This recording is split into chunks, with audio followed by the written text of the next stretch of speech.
దేవునికి స్తోత్రం చెప్తాం. హల్లెలూయా హల్లెలూయా. దేవుని నామ స్తోత్రాలు.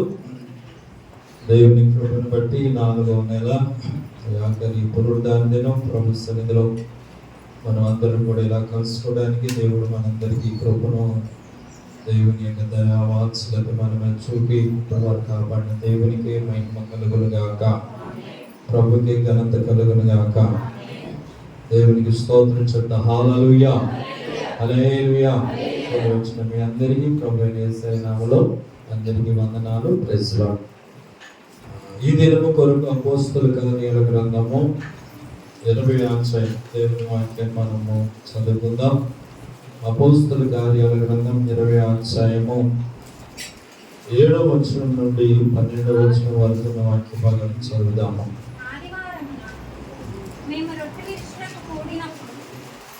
మరునాడు వెళ్ళనయుండి వారితో ప్రసంగించుచు అర్ధరాత్రి వరకు విస్తరించి మాట్లాడుచుండే. మేము కూడి ఉన్న వేడ గదిలో అనేక దీపములుండెను. అప్పుడు ఐతుకు అని ఒక యవనస్తుడు కిటికీలో కూర్చుండి గాఢ నిద్రపోయి పౌలు చాలాసేపు ప్రసంగించుచుండగా నిద్రాహారము వలన జోగి 3వ అంతస్తు నుండి క్రింద పడి చనిపోయిన వాడే ఎత్తబడి.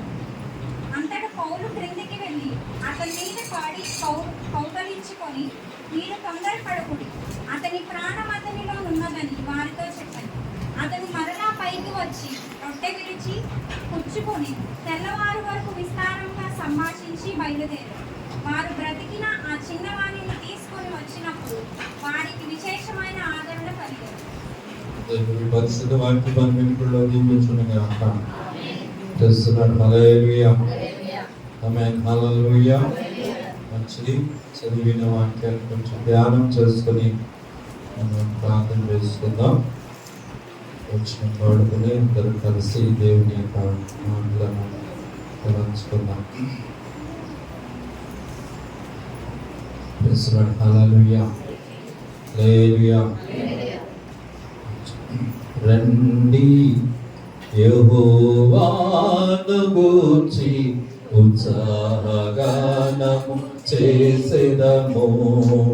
రండి యెహోవాను గూర్చి ఉత్సాహగానము చేసెదము. ఆయనే మన పోషకుడు,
ప్రభు సహాయం కొరకు మనము వచ్చిన ప్రార్థన మిక్కిలి కనికరమ కలిగిన మా బంధం తండ్రి సమయంలో ప్రభా నీ మాటల కొరకు అయా సిద్ధపడుతుండగా నీ మాటలో మాతో మాట్లాడండి ప్రభా మిగిల్చున్న ప్రతి పలుకు అయినా ప్రభు మన జీవితానికి ఆశీర్వాదకరం ఉంచుకొని మీరు మాట్లాడి మమ్మల్ని బలపరచమని అడుగుతూ ప్రార్థిస్తున్నాం.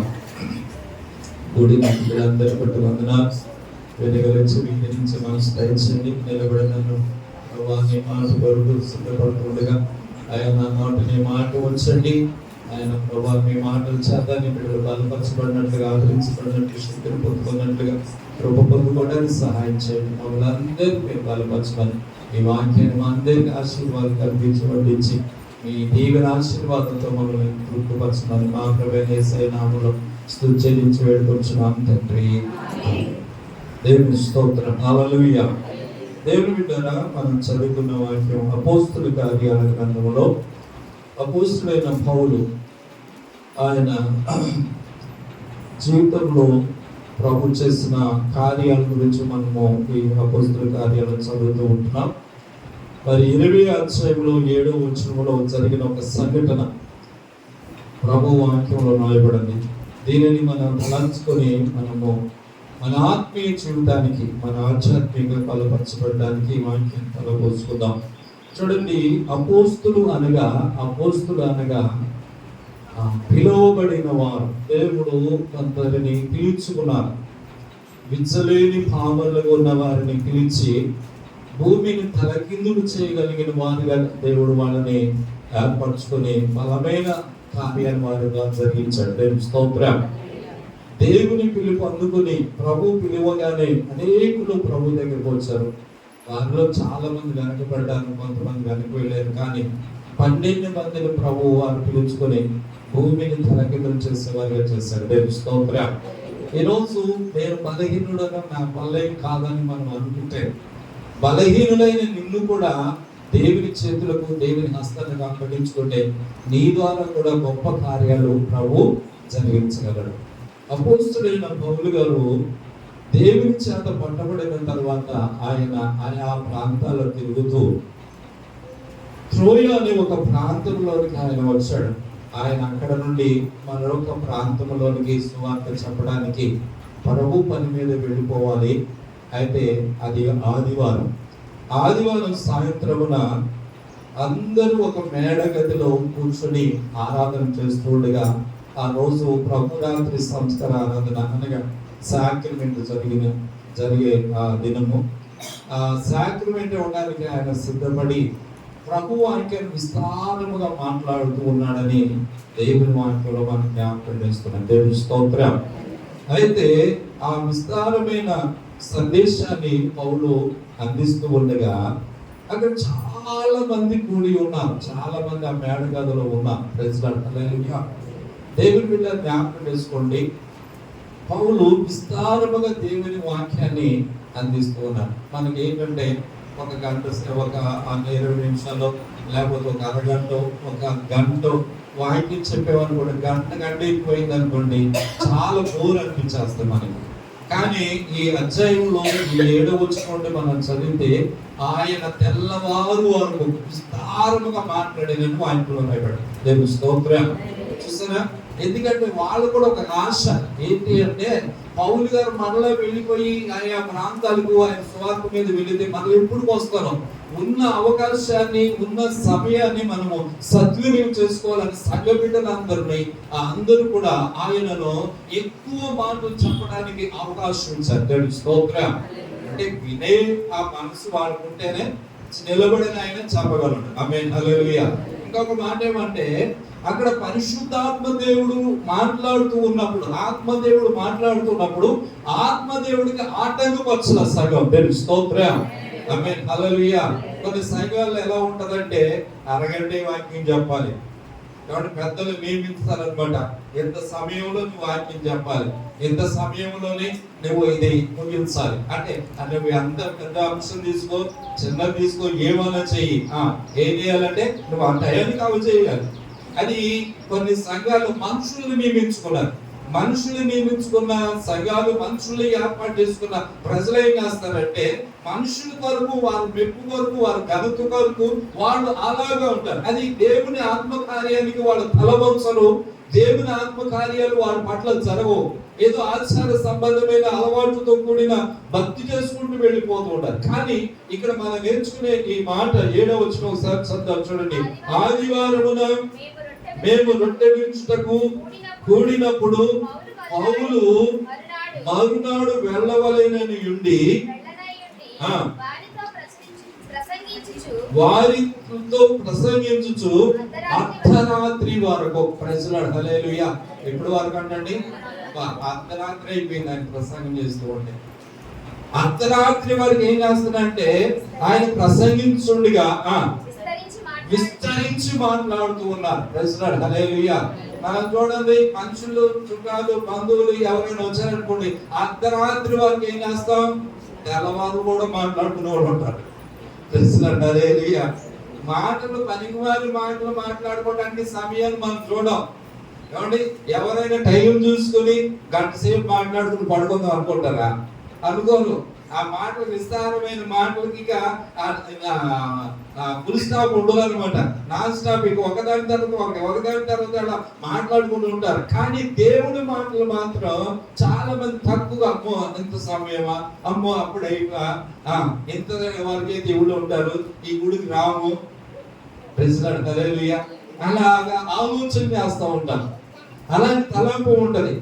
కానీ దేవుని మాటలు ఎక్కువగా పోగు చేసుకోవాలి.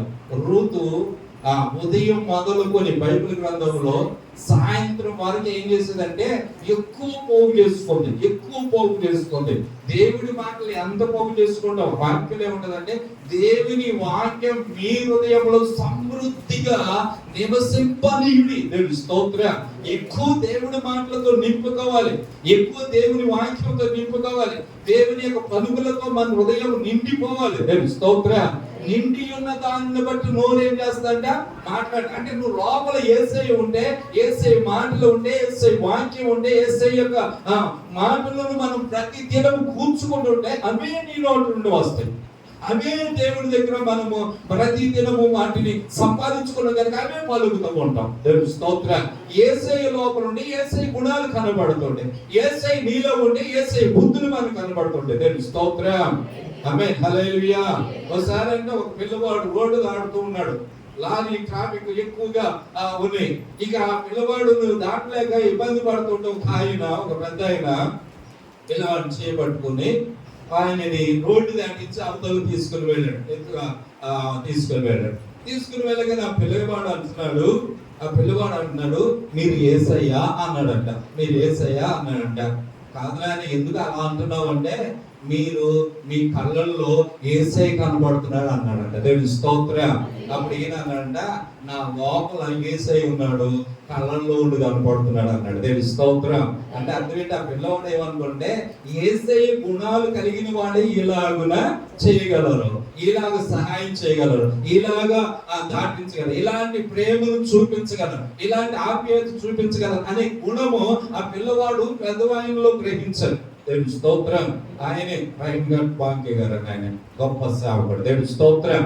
కాబట్టి ప్రభు బిడ్డలు మీకు జ్ఞాపకం చేసే మాట ఏమంటే మనం ఎక్కువగా ప్రభుని గురించి తెలుసుకోవాలి, ఎక్కువగా ప్రభుని గురించి ఆలోచన చేయాలి, ఎక్కువగా ప్రభు మాటలు తలపోసుకోవాలి. చూడండి, మీరు ఎక్కువగా దేవుని మాటలు విస్తరించి మాట్లాడిన ఆ సంఘంలో ఎక్కువగా మాట్లాడుతున్నారు. వాళ్ళు కూడా ఎక్కువగా దేవుని మాటలను తలపోసుకుంటుండగా, ప్రైజ్లార్డ్ హల్లెలూయా, వినుచు ఉండగా దేవుని మాటలు వాళ్ళు వింటూ ఉన్నారు. ఎందుకు? ఆ అవకాశాన్ని వాళ్ళు సద్వినియోగం చేసుకోవాలి.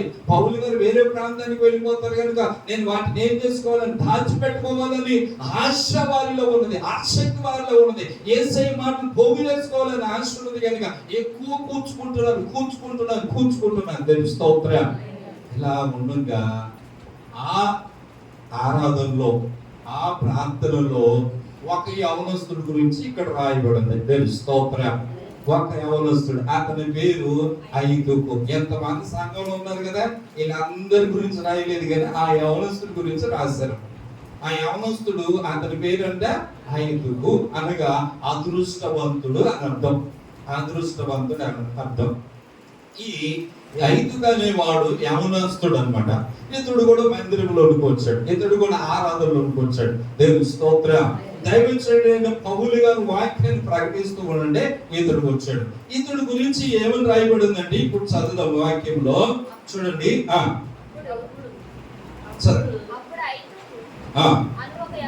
తొమ్మిదవ వచనంలో అప్పుడు ఐదుగను యొక్క యవనస్తుడు ఎక్కడ కూర్చున్నాడండి? హల్లెలూయా. ఎక్కడ కూర్చున్నాడండి? అది ఇప్పుడు అసలు సందర్భం మనం వింటున్నాం. దేవుని స్తోత్రం. ఐదుగు అనే ఒక యవనస్తుడు కిటికీలో కూర్చున్నాడు. ఎక్కడ కూర్చున్నాడంటే కిటికీలో. అదే 3 అంతస్తుల బిల్డింగ్.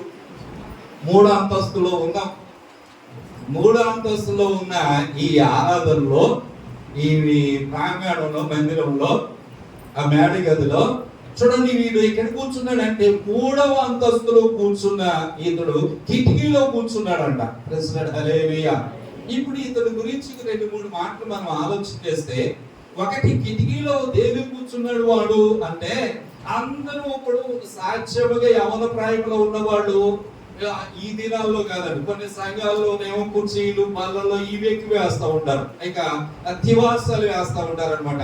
మోకరించడానికి అక్కడ ఇవి ఉంటాయి అనమాట. అంటే సుఖానికి అలవాటు పడిపోతున్నారు. సుఖానికి అంటే ఆరాధన సుఖంగా చేయాలన్నమాట. ఇక ఏ కష్టం ఉండకూడదు, ఏమి కూడా మోకరించకూడదు. ఇలాగా ఒకవేళ మోకరించిన ఎదురు ఏం చేస్తారంటే టేబుల్ ఉంటుంది అనమాట. టేబుల్ మీద కూర్చుంటారు, దాని ముందేమో మోకరించడానికి కూడా దానికి చక్కగా నివాసి చేస్తూ ఉంటారు. అలాగే చాలా మంది అలాంటి ఆరాధన కోరుకుంటారు. ఇంద్రుడు కూడా ఎటువంటి వాడంటే మరి కొత్తగా వచ్చాడేమో ఆ మందిరంలోనికి. నేను స్తోత్రం. ఆమేన్. హల్లెలూయా. అందరూ కింద కూర్చుంటారు. వాస్తవంగా ఏంటంటే మన సంఘాలలో కాళ్ళు ఉంగిన వాళ్ళు అందరూ కింద కూర్చుంటారు. ప్రెసిడెంట్ హల్లెలూయా. హల్లెలూయా. పెద్ద వయసు ఉన్న వాళ్ళ గురించి నేను ఏం చెప్పట్లేదు, ఎందుకంటే శరీరం సహకరించినప్పుడు కింద. యవనస్తుడు అంటే ఏం చేయాలి చెప్పండి? ఈ కిందే కూర్చోవాలి. నేను స్తోత్రం. యవనస్తుడు అంటే ఇప్పుడు యవనస్తుడైన ఈ వ్యక్తి పైన ఎక్కడో కిటికీలో కూర్చున్నాడు అంటే అర్థం ఏంటి? జ్ఞాపకం చేసుకోండి. అంటే నేను అందరితో కలవను, నేను ప్రత్యేకం, నేను అందరికంటే ఒక ప్రత్యేకమైన వ్యక్తిని, అందరికంటే గొప్పవాడిని, అందరికంటే నాకు ఒక స్థితి ఉంది అని ఇటువంటి హెచ్చింపు కలిగిన జీవితం, ఇటువంటి హెచ్చించుకునే మనస్తత్వం కలిగిన వాడు అనమాట. అంటే దేవుని బిడ్డలారా, దేవుని మందిరంలోకి వచ్చి తగ్గించుకునే స్వభావం ఉండదు. దేవుని మందిరంలోకి వచ్చి విధేయత కలిగిన మనిషిగా ఉండరు. చాలా మంది ఏం చేస్తారంటే, నన్ను చూడాలి, నేను గొప్పగా ఉండాలి, అందరూ నన్నే పొగడాలి, నన్నే గొప్ప చేయాలి, నేను హెచ్చించబడాలని ఆలోచన ఈ యవనస్తుల్లో కనబడుతుంది. ఒక ప్రత్యేకించబడిన వ్యక్తిగా కనబడుతున్నాడు, ఒక ప్రత్యేక స్థానాన్ని కోరుకుంటున్నాడు, ఒక ప్రత్యేకమైన స్థానంలో ఉన్నాడు. దేవుని బిడ్డలను జ్ఞాపకం చేసుకోండి. ఈ రోజు ప్రభు దగ్గరికి వచ్చిన మనము యవనస్తుడు, వాక్యంలో రాయబడింది, యవనస్తుడు అన్నవాడు దేవుని దగ్గర విధేయతతో దేవుని సన్నిధిలో కూర్చోవాలి. ప్రభు దగ్గరికి వచ్చిన మనము దేవుని సన్నిధిలో మనం శరీరం సహకరించినప్పుడు ప్రభు దగ్గర కూర్చుంటే యోగ్యత. దేవుని స్తోత్రం. ఆమేన్. హల్లెలూయా. నేర్చుకొనుటకు నీ యొద్ద యేసు కూర్చుని విందునయ్యా, నేర్చుకొనుటకు నీ యొద్ద యేసు కూర్చుని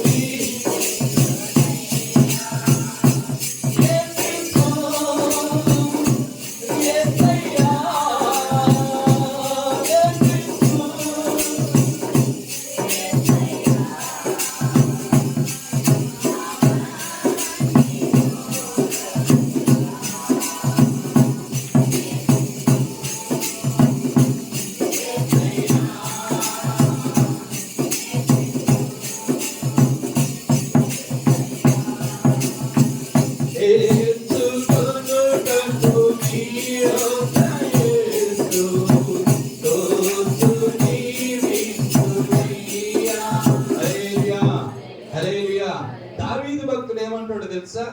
ఆయన సన్నిధిని కూర్చుండి. ఆమేన్. హల్లెలూయా. ఎక్కడ కూర్చున్నాడంట? ఆయన సన్నిధిలో కూర్చున్నాడు. ప్రెసిడెంట్. హల్లెలూయా. రాజు అండి, చక్రవర్తి అండి, దేశాన్ని పరిపాలిస్తున్న అధికారి ఉండి కూడా, ఒక చక్రవర్తి అయి కూడా ఆయన దేవుని సన్నిధిలో తను తాను ఏం చేసుకున్నాడండి? తగ్గించుకున్నాడు. ప్రెసిడెంట్ హల్లెలూయా. ప్రభు పాదాల దగ్గర తగ్గించుకున్నాడు. మరియా గురించి మనం విన్నప్పుడు ఆమె ఏ బైబిల్ గ్రంథంలో ఎక్కడ చూస్తున్నా యేసు పాదాల దగ్గర కూర్చుండేదు అని రాయబడుతుంది. స్తోత్రం. ఆమేన్ హల్లెలూయా. ఆమె గురించి రాయబడిన ప్రతి సందర్భంలో ప్రభు పాదాల దగ్గర కూర్చుంది. ప్రభు పాదాల దగ్గర కూర్చుంటూ నేర్చుకోవాలి. యేసయ్య గురించి నేర్చుకోవాలి. నిజంగా దేవుడి గురించి నేర్చుకోవాలని ఆసక్తి కలిగిన వారు ఆసక్తితో ప్రభు సన్నిధికి వచ్చి తగ్గించుకుంటారు. దేవుని స్తోత్రం. ఆమేన్ హల్లెలూయా.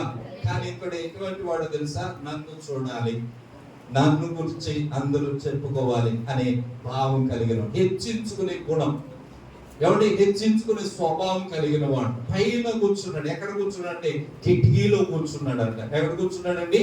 కిటికీలో కూర్చున్నాడని దేవుని వాక్యంలో రాయబడుతుంది. దేవుని బిడ్డలారా, ప్రభు దగ్గరికి వచ్చిన మనం ఏం చేయాలంటే తగ్గించుకోవాలి. దేవుని స్తోత్రం. తగ్గింపు అనేది ఎవరిలో ఉండదో దేవుడు ఏం చేస్తాడు? హెచ్చిస్తాడు. చూడండి, యాకోబు పత్రిక 4 యాకోబు పత్రిక 4:10 చూడండి, చక్కని మాట ఉంటది. పరిశుద్ధ ప్రభు దృష్టికి మిమ్ముని మీరు తగ్గించుకొని దేవుని స్తోత్రం. ప్రభు దృష్టికి మిమ్మల్ని మీరు అంటే ఏం చేయాలండి? తగ్గించుకోనండి. అప్పుడు ఆయన మిమ్మల్ని హెచ్చిస్తాడు. ప్రభు హెచ్చించాలి, ప్రభు పైకి తీసుకురావాలి. ప్రభు గొప్ప చేయాలంటే ముందు మీరు దేవుడి దృష్టికి ఏం చేయాలంటే తగ్గించుకోవాలి. దేవుని స్తోత్రం. ఆమేన్ హల్లెలూయా. ప్రభు సన్నిధానంలో దేవుని దృష్టిలో నువ్వు పడాలి. దేవుని కను దృష్టి నీ మీద పడాలి. దేవుని యొక్క ఆ దృష్టి నీ మీద పడాలంటే నువ్వు దేవుని దగ్గర తగ్గించుకుంటే ఆయన అప్పుడు ఏం చేస్తాడంటే వెంటకు పల్ల నుండి దీనులా పైకి లేపిన ప్రభుడవు నీవే. వెంటకు పల్ల నుండి దీనులా పైకి లేపిన ప్రభుడవు నీవే.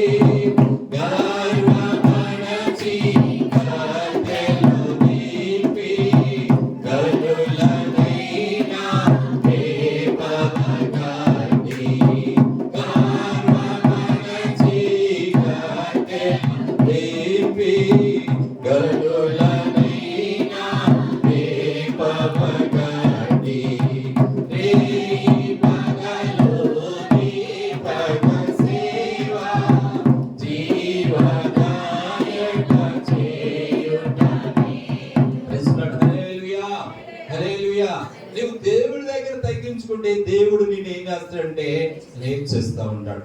మనం దేవుడి దగ్గర మనం ఆ తగ్గింపులోనికి ఎప్పుడైతే వస్తామో ఆయన కనుదృష్టి నీ మీద పడది. దేవుడు కనుదృష్టి నీ మీద పడ్డా దేవుడు లేని ఉన్నతమైన స్థితిలో ఉన్నతమైన భాగ్యాన్ని దేవుడు అనుగ్రహిస్తాడు. దేవుడి స్తోత్రం.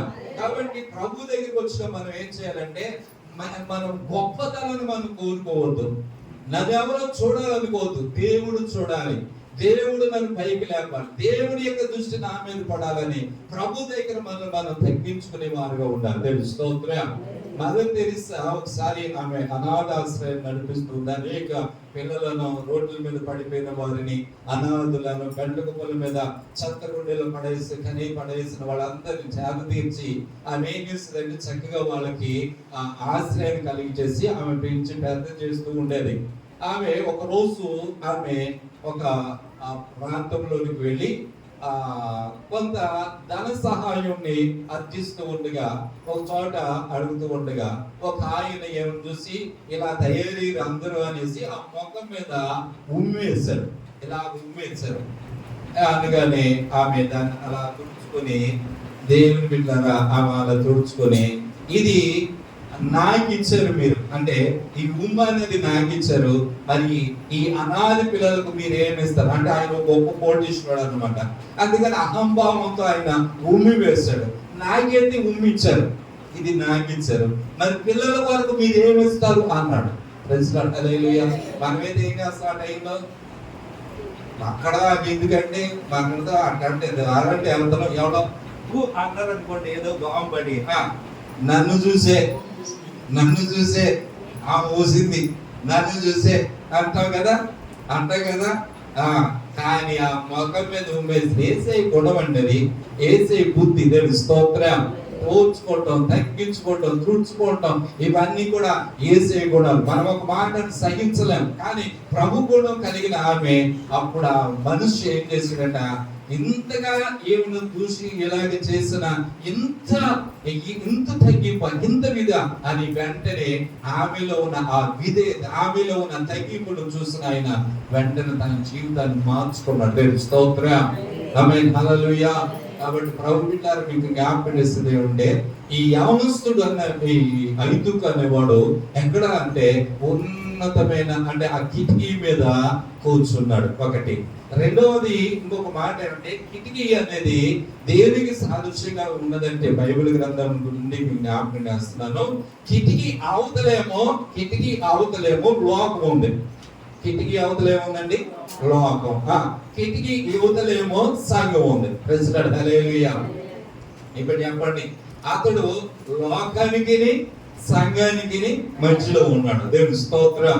అంటే రెండు మనసులు అన్నమాట. అంటే ద్విమనసు అంటారు చూస్తారా, ఆ గుణం అనమాట. అటు లోకము కావాలి, ఇటు దేవుడు కావాలి. బయట ఏం జరుగుతుందో తెలుసుకోవాలి, లోపల ఏమిటి కావాలి. అంటే మందిరంలోకి వస్తూ ఉంటాము, సన్నిధిలోకి వస్తూ ఉంటాం, ప్రభు దగ్గరికి వస్తూ ఉంటాడు, ఇక్కడ ఆరాధన చేస్తూ ఉంటారు, అటు వెళ్ళేది ఏం జరుగుతుందో అది తెలుసుకుంటూ ఉంటారు. చూసారా, అప్పుడప్పుడు ఎలా ఉంటారంటే, మన ఒడ్డు దగ్గర ఎందుకంటే మన సంఘంలోనే ఇక్కడ మీటింగ్ జరుగుతూ ఉంటాయి, ఇక్కడ ప్రార్థన జరుగుతుంది, అక్కడ ఎవడో వస్తున్నారు, అదేంటి ఇది వదిలేస్తారు, అది కావాలి, ఆ ఏంటో తెలియాలి. అంటే వాకింగ్ కావాలి, లోకంలో ఏం జరుగుతుందో, లోకంలో ఏం అటువంటి, అంటే రెండు మనసులు కలిగిన వారు, రెండు ఆలోచనలు కలిగిన వారు, రెండు తలంపులు కలిగిన వారు, రెండు ఉద్దేశాలు కలిగిన వారు. సంఘము కావాలి, దేవుడు కావాలి, దైవము కావాలి. ప్రభు బలలో పాల్పంపులు పొందుతారు, దైవము బలలో పాల్పంపులు పొందుతారు అంటారు అపోస్తలుడైన పౌలు కొరింథీ సంఘంతో. స్తోత్రం. వీళ్ళు ఒక్కటి కాదు, అంటే దేవుని బలలో చేయి వేసేవారు, దేవుని సన్నిధిలో ఉండేవారు, సాక్రమెంట్ తీసుకునేవాడు. ప్రభు చిత్తం రేపు వచ్చే ఆదివారం మనం సాక్రమెంట్ తీసుకుంటాం. ఈ సాక్రమెంట్ తీసుకునే ఈ బలలో పాల్పంపులు పొందుతున్నారు, ఈ బలలో చేయి వేస్తాము, రేపు దెయ్యపు బలలో కూడా చేయి వేస్తున్నారు. వీళ్ళు ఏమంటారంటే ద్విమనసులు అంటారు. ఈ ఐదుకు లాంటి వాడు అనమాట. అంటే వీళ్ళు ఏమంటే దేవుడు కావాలి, దైవము కావాలి. ఎవరి మళ్ళా దేవుని వాక్యం ఏముందంటే, వీళ్ళు సిరికిని దేవుడికి.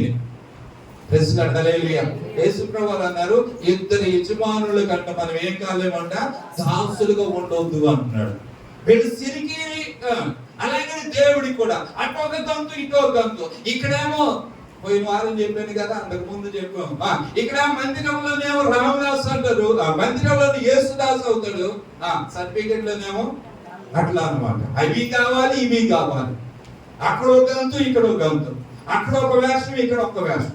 ఇది మనసు. అంటే మనోడు అర్థం ఏంటంటే, ఇది కిటికలో ఉన్నది లోకము కావాలి, దేవుడు కావాలి, లోక పద్ధతులు కావాలి, దేవుని పద్ధతులు కావాలి. బైబిల్లో 1-2 మాటలు చూపిస్తాను చూడండి. పరిశుద్ధ గ్రంథంలో, దేవుని బిడ్డ రాజుల గ్రంథంలో సరి చిన్న మాట మీకు ఆలోచనకి జ్ఞాపకానికి తీసుకొని వస్తాను. 17వ అధ్యాయం, 2వ రాజుల 2వ గ్రంథం 17వ అధ్యాయం 26వ వచనం ఒకసారి చదవండి.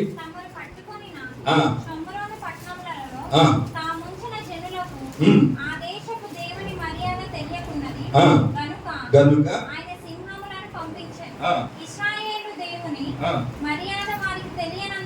ఇశ్రాయేలు దేవుని యొక్క మర్యాద వాళ్ళకు తెలియనందున ఇది జరిగిన సందర్భం ఏంటంటే, ఒక మాట చెప్తాను చూడండి. ఆ అషూరు రాజు వచ్చేసి ఇశ్రాయేలీలో ఉన్న కొంతమందిని, ఇశ్రాయేల్ దేశంలో ఉన్న ఇశ్రాయేలీలను చెరగా తీసుకెళ్లిపోయాడు. హల్లెలూయా. ఎందుకంటే వీళ్ళు దేవుడికి విరోధమైన పనులు చేస్తున్నారు, దేవుని అయిష్టాన్ని, దేవుని కార్యాలను నిర్లక్ష్యం చేసి చేయకూడని విగ్రహపు, చేయకూడని కార్యాలు వారు జరిగిస్తూ ఉన్నారు. దేవుని స్తోత్రం. కాబట్టి దేవుడు ఏం చేశాడంటే, వీళ్ళని శత్రువుల చేతికి అప్పగించేశాడు. వాళ్ళు ఏం చేశారంటే, అషూరు రాజు వచ్చేసి ఇశ్రాయేలీలను ఇక్కడ ఖాళీ చేశాడండి.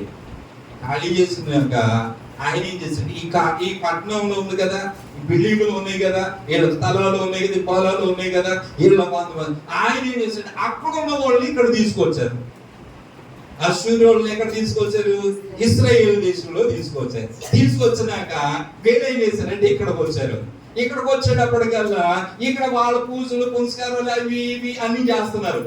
అక్కడ నుండి వచ్చారు కదా, ఇది ఇశ్రాయేలు దేశం, దేవుని ప్రజలు, దేవుని బిడ్డలు, దేవుని ఆరాధన చేసే స్థలము, దేవుని కోరుకున్న స్థలం ఇశ్రాయేలు దేశం. దేవుని స్తోత్రం. ఈ స్థలములోనికి ఏమొచ్చింది, అక్కడ వచ్చేసి అక్కడ అన్ని పెట్టేసి ఇక్కడ ఆరాధన చేస్తారు, ఇంటి పెట్టుకుంటాడు. అప్పుడు దేవుడు ఏం చేశాడంటే సింహాన్ని పంపించాడు. సింహాలు వచ్చేసి ఒక్కొక్కడు పట్టుకుని చంపేస్తా ఉంటే ఇది భయమేసి అప్పుడు రాజుగారికి తెలియజేశారు, అయ్యారండి మేము ఆ ఊరిలో ఉన్నాం కానీ ఆ సింహాలు సింహాల యొక్క అవి చంపేస్తున్నాయండి, ఆ భయంతో మేము చచ్చిపోతున్నాం అండి, అవి చంపేస్తున్నాయండి బాబు అన్నాడు. ఏంటంటే కారణం ఏంటంటే మనము వాళ్ళ దేశంలోకి వెళ్ళాం కానీ వాళ్ళ దేవుడి మర్యాద మనకు తెలియదండి, వాళ్ళ దేవుడిని పూజించడం ఎలా మనకు తెలియదండి, ఆయన దేవుని ఎలా ఆరాధన చేయాలి, ఎలా ప్రార్థన చేయాలి, ఎలా స్తుతించాలి మనదే. మన ఆరాధన వేరు, మన పూజలు వేరు, మన పురస్కారం వేరు, మన పద్ధతి వేరు కదా. అందుకని వాళ్ళ దేవుడు మర్యాదగా తెలుసుకుంటే ప్రజలు హల్లెలూయా ఏమంటే వాళ్ళ దేవుడు మర్యాద తెలుసుకుంటే మనం ఈ రాహుల్లో ఉంటాయని మన జ్యోతిష్కులు చెప్పారండి అన్నారు. అయితే ఆ దేవుడు మర్యాద తెలుసుకుని మన ఊర్లో ఉన్నారు కదా, ఇక్కడ నుండి అక్కడ పట్టుకెళ్ళినాడు. వాళ్ళు ఒకరిని యాజకుల్ని ఏం చేశారంటే మీరు అక్కడికి వెళ్ళి వాళ్ళకి నేర్పండి అన్నారు. స్తోత్రం. ఏమి నేర్పమన్నారు? యేసయ్య మర్యాద అంటే యెహోవా మర్యాద, ప్రభు యొక్క మర్యాద వాళ్ళకి నేర్పడ్డారు. నేర్పుతూ ఉన్నాడు. స్తోత్రం. ఎలా ప్రార్థన చేయాలి, ఎలా ఉండాలి, ఎలా నీతిగా ఉండాలి, ఎలా భక్తిగా ఉండాలి, ఎలా విశ్వాసంతో ఉండాలి, ఇలాగ చెడు పనులు చేయకూడదు, యేసయ్యని ఆరాధన చేయాలి, ఇలాగ చెప్పుతూ ఉన్నాడు. ఇలా అక్కడి నుండి వచ్చారు కదా. వచ్చిన వాళ్ళు ఏం చేశారంటే ఈ భక్తి చేస్తున్నారు, ప్రార్థన చేస్తున్నారు, అవి వదిలిపెట్టట్లా. అర్థమైందండి? అది ఆ అధ్యాయం 17వ అధ్యాయం. ఏళ్ళు ఇది చేస్తున్నారంట, అది చేస్తున్నారు. యెహోవా మర్యాద అంటే దేవుడు మర్యాదలోనికి ఏమో ప్రార్థన చేయడానికి ప్రార్థన చేస్తున్నారు. ఆదివారం సోమవారం నుండి శనివారం వరకు అవి చేస్తున్నారు.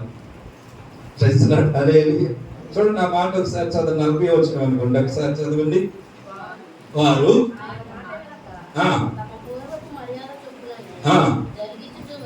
తమ పూర్వపు మర్యాద చొప్పున జరిగించుచు వచ్చిన ఆ ప్రజలు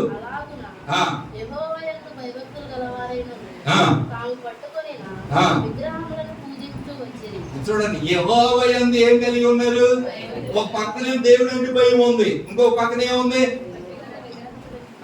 ఒక పక్క దేవుడు అంటే భయభక్తులు కలిగి ఉన్నారు, ఇంకొకటి ఏంటంటే ఆ విగ్రహాలను తీసుకుని వచ్చేసారంట, వాటిని పూజ చేస్తున్నారు. ఇప్పుడు అర్థమైందండి? అంటే వీళ్ళు ఏమనాలి?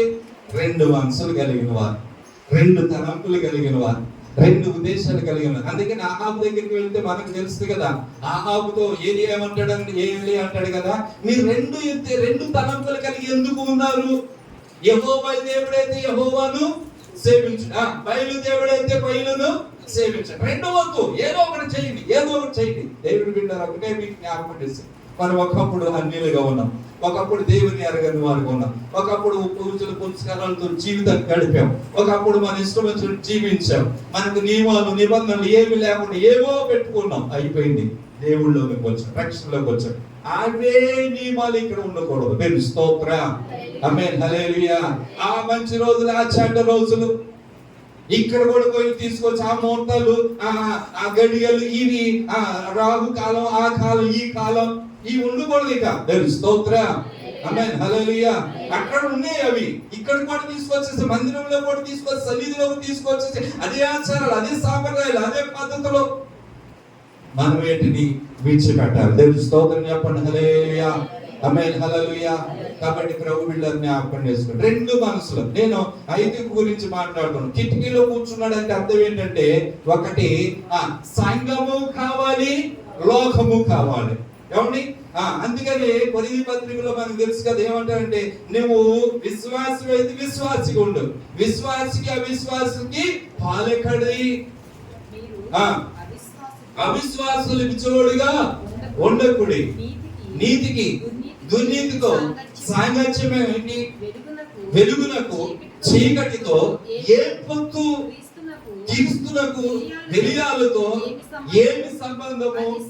అవిశ్వాసితో విశ్వాసికి పాలెక్కడవి. నువ్వు విశ్వాసివి, నువ్వు ఆత్మీయుడవు, నీ పరిశుద్ధుడవు, నువ్వు నీతి కలిగిన వాడు, నువ్వు భక్తి కలిగిన వాడు, నువ్వు ప్రార్థనా పరుడు, ప్రభుత్వ సహవాసం చేసేవాడు, ప్రభుత్వం నడిచేవాడు. ఇక్కడ ఆరాధన చేస్తున్నా ప్రతి శుక్రవారం, ప్రతి ఆదివారం ప్రభువుని సేవించడానికి స్థలంలోకి వచ్చి దేవుని సేవిస్తున్నా. ఇంకా నీకెందుకు అవి? ఇంకా నీకెందుకు వారితో సహవాసం? నువ్వు ఎవరితో సహవాసం చేస్తున్నా? ఎవరు మంచి కూర్చుంటావు? వారి ఆచారాలు, వారి సాంప్రదాయాలు, వారి పద్ధతులు నేర్పిస్తారు. వాటిని బైబిల్లో ఉంటది కదా, ఏమండి? వాళ్ళ యొక్క ఆచారాలు అంట నేర్చుకున్నారండి. ఇస్రాయేలు వాళ్ళ మధ్య నివసిస్తున్న అన్ని యొక్క పద్ధతులు నేర్చుకున్నారంట. ఈరోజు ఏం నేర్చుకుంటారో ఆలోచించండి. కాబట్టి ప్రభు బిడ్డారా, మన దేవుడు రోషం కలిగిన దేవుడు, దేవుడు స్తోత్ర. పౌరుషము కలిగిన దేవుడు, దేవుడు స్తోత్ర. మన దేవుని సన్నిధిలో మనం ఉన్నాం, ఆయన పాదాల దగ్గర మనం కూడిన మనము మన దేవుని కంటే ఏ లోకంలో ఏ శక్తి గొప్పది కాదు. దేవుడు స్తోత్ర. ఏది నేనేం చేయలేదు కనుక ప్రభు బిడ్డలుగా మనం అక్కడ నువ్వు ఆరాధిస్తున్న దేవుడు, మనం పోయిన వారం మనం నేర్చుకున్నట్లుగా మరణాన్ని చేయించి తిరిగి లేచిన దేవుడు, దేవుడు స్తోత్ర. మరణపు ముళ్ళను విచ్చిన దేవుడు, దేవుడు స్తోత్ర. మరణముకున్న బలాన్ని కొట్టివేసిన దేవుడు, దేవుడు స్తోత్ర. ఆయన ఒక్కడే దేవుడు, దేవుడు స్తోత్ర. ఆయన తిరిగి లేచుంట దేవుడిని నిరూపించబడిన వాడు, దేవుడు స్తోత్ర. అంటే దేవుడిని ఆరాధిస్తాం. ఎందుకు ఇంకా మనకు, ఎందుకు మనం ఇంకా అధైర్యపడాలి? ఎందుకు వాటిని వీటిని ఏమైపోతో వాళ్ళేమో అలా చేయకపోతే ఇటువంటి టెన్షన్ ఆందోళన మనలోనికి రానియద్దు, దేవుడు స్తోత్ర. వాటి మీద మనసు పెట్టవద్దు.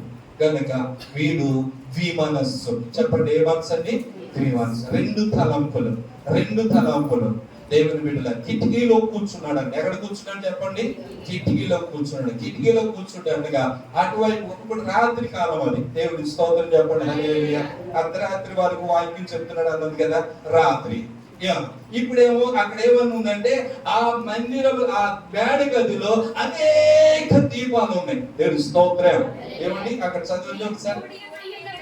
మేము కూడి ఉన్న మేడ గదిలో ఏంటండి చాలా దీపాలు ఉన్నాయి. అంటే లోపల ఏముంది? వెలుగు ఉంది. హల్లెలూయా. మేడ గదిలో అప్పుడు ఇప్పుడులా కరెంట్ లేవు కదా, దీపాలు వెలిగించుకుని వస్తారనమాట. ఏమండి అవి వెలిగించుకుని మందిరంలో తీసుకొచ్చి అన్ని దీపాలు లోపల వెలుగుతూ ఉన్నాయి. ఆమేన్. హల్లెలూయా, హల్లెలూయా. ఆత్మ సంబంధంగా మనం ఒక వెలిగే దీపాలు, దేవుడి స్తోత్ర. మనము మన ఈ యొక్క మందిరంలో ఒక దీపముగా దేవుడు నిన్ను నన్ను దేవుడు పెట్టుకున్నాడు. Praise lord. హల్లెలూయా. ఇప్పుడు ఇక్కడ అనేకమైన ఏమున్నాయండి? దీపాలు. అందుకే లోపల వెలుగు ఉంది. చెప్పండి, లోపల ఏముందండి? వెలుగు ఉంది. బయట ఏముంది? అది దేవుడి స్తోత్ర.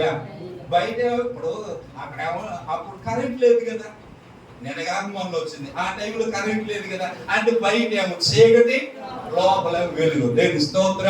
చూడుము భూమి మీద పాప చీకటి కమ్మి ఉన్నది. చూడుము భూమి మీద పాప చీకటి కమ్మి ఉన్నది. జ్యోతి వలె జీవించు, జీవవాక్యము పట్టుకొని. జ్యోతి వలె జీవించు, జీవవాక్యము పట్టుకొని. సమయమిదే, సమయమిదే, సంగమ సమయమిదే. సీయోనులో చేరుటకు సంగమ సమయమిదే. సీయోనులో చేరుటకు సంగమ సమయమిదే. చూడుము భూమి మీద పాప చీకటి కమ్మి ఉన్నది. హల్లెలూయా. అంటే లోకమంతా కూడా చీకటితో నింపబడింది, లోకమంతా పాపముతో నింపబడింది, లోకమంతా అపవిత్రతో నింపబడింది, లోకమంతా మోసముతో నింపబడింది, లోకమంతా దగలతో నింపబడింది, లోకమంతా చీకటితో నింపబడింది. చీకటి కార్యాలు లోకంలో జరుగుతున్నాయి. చీకటి ప్రపంచం ఇది. అన్ని చోట్ల కూడా చీకటి ఆవరించబడి ఉన్నది. కట్టికే చీకటి అంట. కట్టికే చీకటి అంటే ఎవడు కనపడడు అనమాట. ఎవడు కనపడు, దాని కనపడదు, ఈ గుమ్మం కనపడదు, ఆ మనిషి కనపడదు. అంటే తెలుగులో చెప్పాలంటే, మీకు అర్థమయ్యేలాగా చెప్పాలంటే, చూడండి, ఇశ్రాయేలీల యొక్క సరిహద్దులు, ఇశ్రాయేలీల ఇళ్లలో మోసే కాలంలో అనగా ఆ ఇశ్రాయేల్ ఐగుప్తు దేశంలో ఉన్నప్పుడు ఆ తెగులు అందరి గృహాల్లో వస్తూ ఉంది కదా. ఆ తెగుల్లో 3 రోజులు కట్టిక చీకటి ఏర్పడిందని బైబిల్లో రాయబడింది. స్తోత్రం. ఎవరికంట? ఐగుప్తులకేమో కట్టిక చీకటి, ఇశ్రాయేలీలకేమో వెలుగు ఉంది. నేను స్తోత్రం చెప్పండి. హల్లెలూయా, హల్లెలూయా. ఐగుప్తులకేమో కట్టిక చీకటి, ఇశ్రాయేలీకేమో వెలుగు. ఆమేన్, హల్లెలూయా. 3 దినాలు. ఇప్పుడు వీడు ఏది తడుముతున్నాడో తెలియట్లా, ఎవరు పట్టుకున్నాడో తెలియట్లా, ఏం తాగుతున్నాడో తెలియట్లా. కట్టిక చీకట్లో ఉన్నవాడు అది ఫ్యాన్ పట్టుకుంటున్నావా, ఇంకోటి పట్టుకుంటున్నావా, ఇంకోటి తాగుతున్నావా, దేని పట్టుకుంటున్నా గ్రహింపు లేని జీవితాన్ని కలిగి ఉండటమే చీకటికి సాదృశ్యం. ప్రజలాడు. హల్లెలూయా. అంటే అర్థం ఏంటంటే, వాయవర్షం ఉండదండి, క్రమం ఉండదండి, ఒక పద్ధతి ఉండదండి, ఒక పాడు ఉండదండి, ఒక మంచి ఉండదండి, ఒక చెడ్డ ఉండదండి. ఇది చెయ్యాలి, ఇది చేయకూడదని గ్రహింపు లేదు. పెద్దోడు అనేవాడు వయసు ఉన్న తల వెంట్రుకలు మెరుస్తాయి, కానీ బతుకులో మార్పు రాదండి. మనసు మారదు, బుద్ధి మారదు, కొడు మారదు. అటువంటి వాళ్ళు చీకటిలో ఉన్నాడు. ఏమండి? 70 సంవత్సరాల వయసు కలిగిన వాడు, రిక్షా దొక్కేవాడు, 6 సంవత్సరాల అమ్మాయిని పాడు చేసేటప్పుడు వాడికి గ్రహింపు ఉండాలి కదా. నేను కామందుడు అందుడు చీకటిలో ఉన్నవాడు. ఇటువంటి పనులు చేస్తున్నా, నేను ఇటువంటి వాడనా, ఇటువంటి పనులు చేయకూడదే అని గ్రహింపు లేదు, వాడు చీకటిలో ఉన్నాడు. వీడు చూడండి, వీడేమంటే ఈ ఐతుకు అనేవాడు ఒకటి వెలుగు ఏమో దేవుని మందిరంలో ఉంటే దీనిలో ఉంటున్నాడు, తర్వాత ఎక్కడ ఉంటున్నాడు? చీకటిలో ఉంటున్నాడు. అంటే ఇక్కడ దేవుడు కావాలి, చీకటి పనులు కావాలి. దేవుడు కావాలి, దేవుని ఆరాధన కావాలి. ఒక నోటితో ప్రభుని స్తుతిస్తారు, ఒక నోటితోనే బూతులు ఆడుతూ ఉంటాడు. హల్లెలూయా, ఆమేన్, హల్లెలూయా. ఎవరు ఒక నోటితో ఏం మాట్లాడుతున్నారు? ఆరాధన చేస్తున్నారు. ఇదే నోటితో ఏం చేస్తున్నారంటే ఏ చీకటి అంటే. అర్థమైందా? కిటికీలో ఉన్నాడు అంటే అర్థం ఏంటంటే ఇది స్తోత్రం చెప్పండి. హల్లెలూయా, ఆమేన్, హల్లెలూయా. నువ్వు దేవుళ్ళను ఉండు. అందుకని చల్లగానైనా వెచ్చగానైనా. Praise lord. హల్లెలూయా, హల్లెలూయా. ఎలా ఉండాలి? చల్లగానైనా వెచ్చగాను ఉండిన నీక మేలగును, నులివెచ్చని స్థితి నీకుండినా బయటకు ఉమ్మివేయ పడుదువేమో. నీ మనస్సు మార్చుకో, తొలి ప్రేమ కూర్చుకో. నీ మనస్సు మార్చుకో, తొలి ప్రేమ. ఆసక్తితో రక్షణ పొందుమా, ఆసక్తితో రక్షణ పొందుమా. ఓ సంగమా, సార్వంగమా, పరలోక రాజ్యపు ప్రతినిధమా.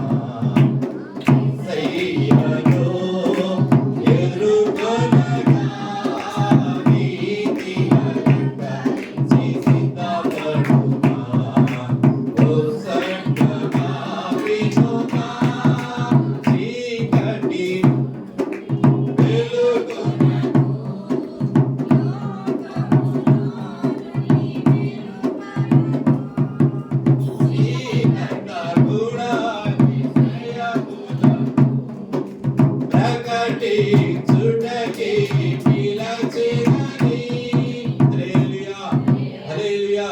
దేవుని బిడ్డలారా, చల్లగా ఉండు.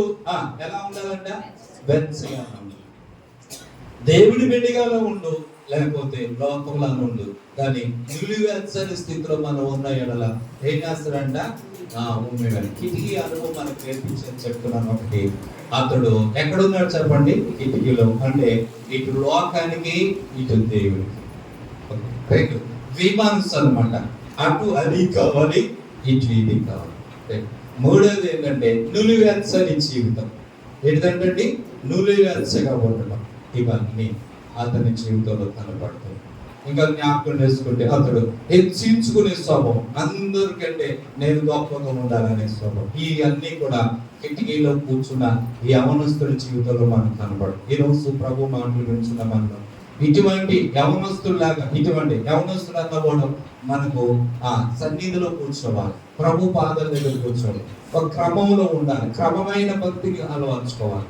కానీ ఇతడు అక్కడ ఉన్నాడు. రెండు, కిటికీలో కూర్చున్నాడు కదా, కిటికీలో కూర్చున్నాడు కదా, ఆ గాలి వస్తుంది కదా, చల్లని గాలి. ప్రెసిడెంట్ హల్లెలూయా. ఏ గాలి? మరి పైన అందరికంటే పైన ఉన్నాడు, అందరికంటే అందరికంటే కిటికీ కదా. ప్రెసిడెంట్ హల్లెలూయా. ఆ చల్లని గాలికి చక్కగా ఏమొస్తుందండి? నిద్ర పడుతుంది, నిద్ర వస్తుంది. ఏమండి? నిద్ర అన్నది వస్తా ఉంది. అరే నేను కిటికీలో కూర్చున్నాను. ప్రెసిడెంట్ హల్లెలూయా, ఆమేన్, హల్లెలూయా. అమ్మా, మా పెద్దయ్య గారు అన్నట్టుగా బాగా తిని వాళ్ళు అప్పుడప్పుడు చూస్తుంటాడు, కొంచెం భయం వేస్తుంది మాకు. ఎందుకని? కుర్చీలు ఒక ఊపి ఆమేన్, హల్లెలూయా. అందుకనమాట దేవుని స్తోత్రం. ఆమేన్, హల్లెలూయా. కాబట్టి ప్రభు బిడ్డలారా, దేవుని పిల్లలుగా మనం జ్ఞాపకం చేసుకోవాలి. దేవుని బిడ్డలారా, ఇతడు ఎక్కడ ఉన్నాడంటే పైన కూర్చున్నాడు కదా, చల్లని గాలికి ఏమొస్తుందండి? నిద్ర వచ్చేసింది. ఏమొచ్చిందండి? నిద్ర. జోగుతూ ఉన్నాడు. జోగులమ్మ సాధారణంగా చాలా కుమార్తెలు ఉన్నాడు. దాంట్లో ఒక దాని పేరు ఏంటంటే జోగు అనమాట. కాబట్టి ఆడికి జోగులమ్మ ఉంది. ముందుగా కొడుకుతా ఉన్నాడు. అప్పుడే గ్రహించాలి కదా, నిద్రలో నిద్రాపారము అంటాడు. రెండవది చూద్దాం ఇప్పుడు. ఏ భారం అండి? నిద్రాభారము వలన జోగి చాలా. ఏ భారం అంటండి? నిద్రాభారం అన్నమాట. ప్రెసిడెంట్ హల్లెలూయా. వీడు నిద్ర అనే భారంలోకి వెళ్ళిపోయాడు అనమాట. అంటే ఎంత వాక్యం చెబుతూ ఉన్నా ప్రెసిడెంట్ హల్లెలూయా, ఎంత వాక్యం. పౌలు అంత ఆయన నిలబడ్డాడు. పౌలు అంటే వాళ్ళ అన్ని గంటల దగ్గరగా 7-8 గంటల వాక్యం వింటున్నారంటే ఆయనకి మరి ఎంత గొప్ప వ్యక్తి ఆలోచన చేయండి, ఎంత ప్రసంగికుడు ఆలోచన చేయండి. అంత ఆసక్తితో వాళ్ళలో ఉంది కాబట్టి కదా.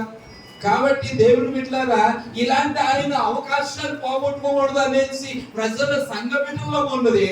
వీడు మాత్రం నిర్లక్ష్యంతో ఉన్నాడు. వీళ్ళకేమో ఎప్పుడు ఆ మాటలు ఇంకా కూర్చుకోవాలని వెళ్ళిపోన్నది. ఈ నిర్లక్ష్యతో ఉన్నాడు చూసారా, నిర్లక్ష్యతో కూర్చి ఏమంటారు ఆ కిటికీలో కూర్చున్నవాడు. తెలుసున్నాడు హల్లెలూయా. ఏంటంటే నిద్రాభారం. అంటే దేవుడి వాక్యం మీద ఏమి లేదంటే మనసు లేదు. చాలా ఆసక్తితో దేవుడి మాట మీద మనసు పెడితే తెలుసు స్తోత్రం. నీకు నిద్ర ఎందుకు వస్తుందండి? ప్రెసిడెంట్ హల్లెలూయా.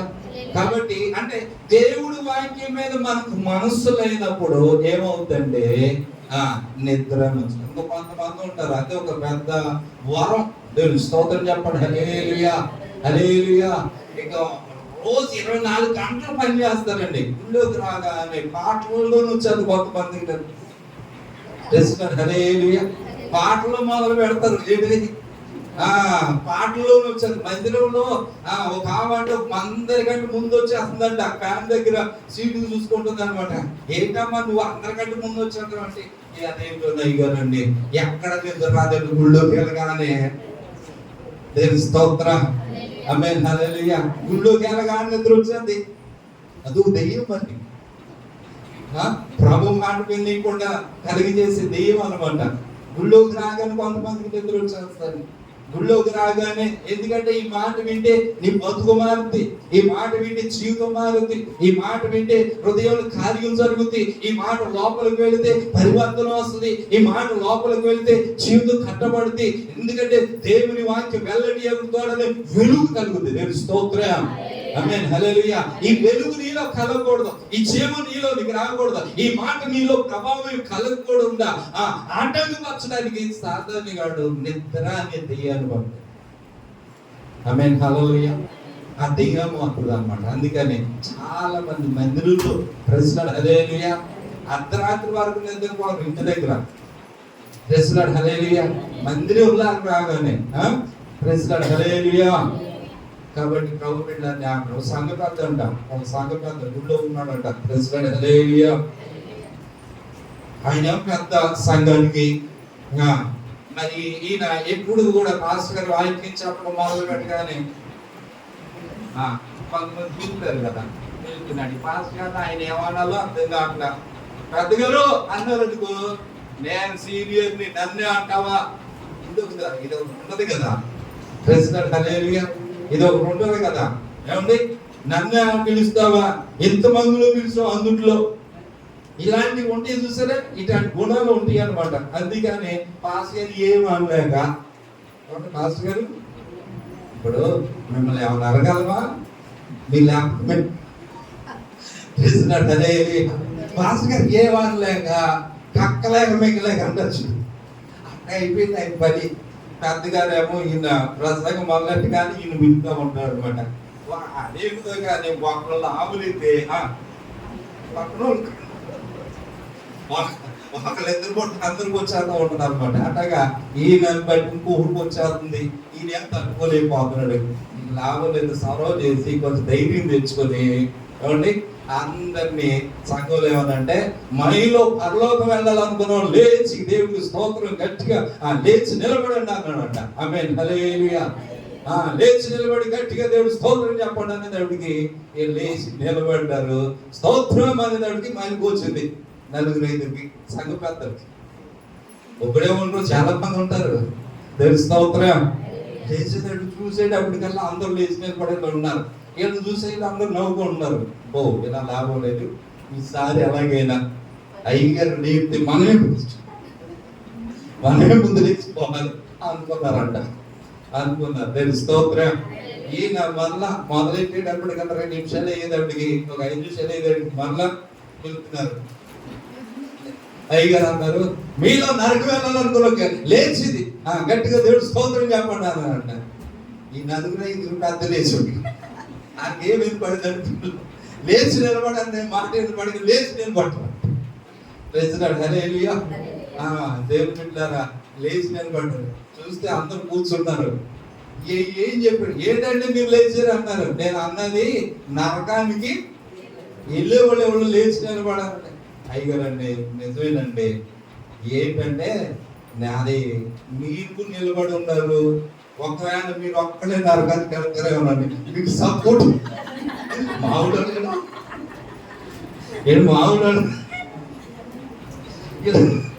సీనియర్ మీకు సపోర్ట్ గా లేచేవాడు. ఒప్పుకోరు, నిద్రపోయామంటే ఒప్పుకోలేదు. దేవుని స్తోత్రం, దేవుని స్తోత్రం. కాబట్టి ప్రభు బిడ్డలారా, దేవుని బిడ్డలారా, నిద్ర భారం. చెప్పండి, ఏ భారం అండి?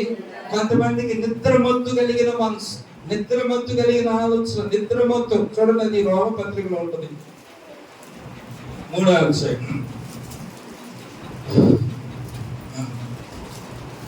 రోమపత్రిక పరిశుద్ధ గ్రంథంలో రోమపత్రికలో ఒకసారి చదువుదాం, చూద్దాం.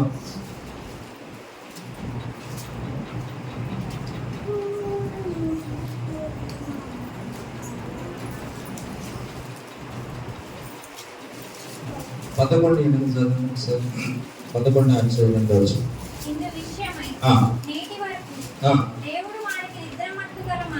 నేటి వరకు దేవుడు వారికి నిద్రమత్తు గల మనస్సును, చూడలేని కన్నులను, వినలేని చెవులను ఇచ్చి ఉన్నాడని రాయబడి ఉన్నది. చూడండి, ఇశ్రాయేలు ప్రజల కంట నేటి వరకును, ఏ కన్నులు అంటే వాళ్ళకి నిద్రమత్తు కలిగిన మనసు. ఏ మనసు అండి ఇది? అంటే నువ్వు వెలుగుగానే ఉంటావు, చూస్తానే ఉంటావు, కానీ మనసుకి ఏమొచ్చిందంటే నిద్ర పడుతుంది.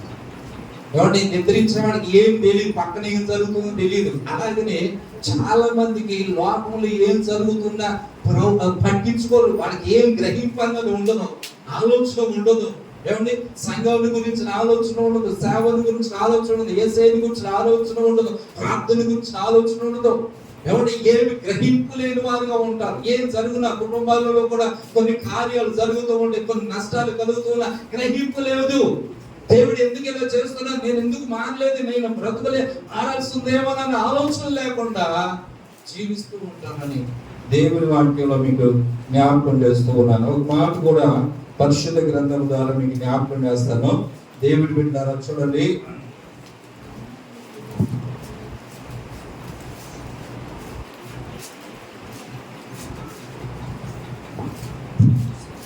హల్లెలూయా హల్లెలూయా. మేలుకో మేలుకో మేలుకో క్రైస్తవ యువక యువతి, మేలుకుని జీవితము సరిదిద్దుకో, మేలుకుని జీవితము సరిదిద్దుకో. పాపమనే నిద్రలో మునిగి ఉన్న నీవు రక్షణనే సిలువలో తేలకుండినా. పాపమనే నిద్రలో మునిగి ఉన్న నీవు రక్షణనే సిలువలో.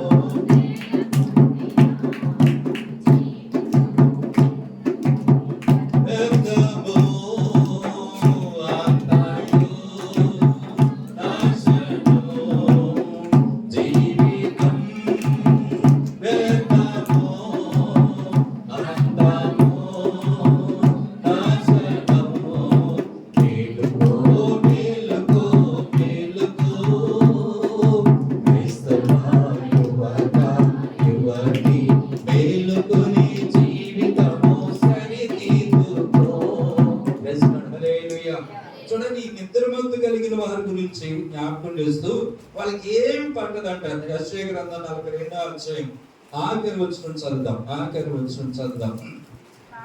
కావున